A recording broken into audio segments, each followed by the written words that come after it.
This year is probably our last year for cleanup in Mannion Bay for a few years.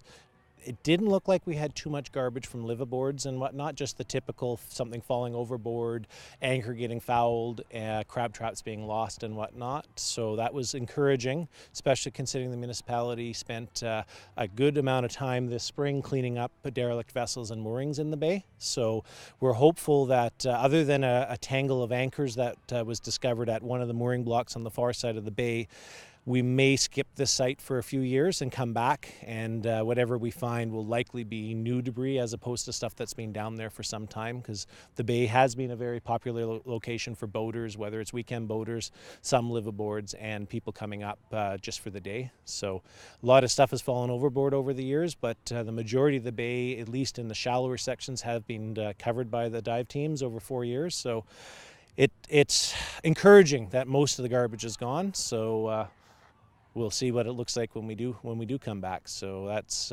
probably 4,000 pounds or so far over the 4 years. Yeah, about there. Yeah. So. Actually, while we're still, I wanted to mention too the e-boat and the divers for cleaner lakes and oceans. Yes. That's actually this year we were lucky. Usually, like the free divers, they've been really great. They couldn't make it this year, but this year we were lucky to have the divers for cleaner lakes and oceans. They do cleanups all over the Lower Mainland, from Whistler to Port Moody area, Sassamat Lake, and they're continually adding towards this Project Aware, adding up the garbage intake. So they can be contacted. Henry Wang leads that effort. Yeah, no, it was we had 10 divers in the water today for this first dive, and 6 people went back in for the second dive. It was a great team, good turnout. We did have a nice landing craft came over to help move some of the heavier equipment and the divers around. Bruce McDonald donated his time for that. And no, it was a successful event all around. E-boat. We also had an e-boat. First electrical trolley. Trolley, the name of the craft, so that was really great.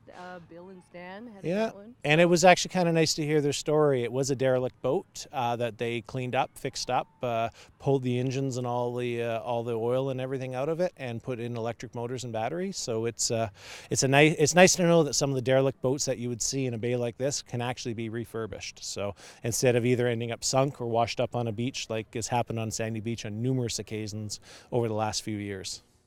In the past 3 years, we've pulled up 1.5 tons of garbage, and today we have another 690, I believe, 690 pounds. We have amazing sponsors who are nourishing us.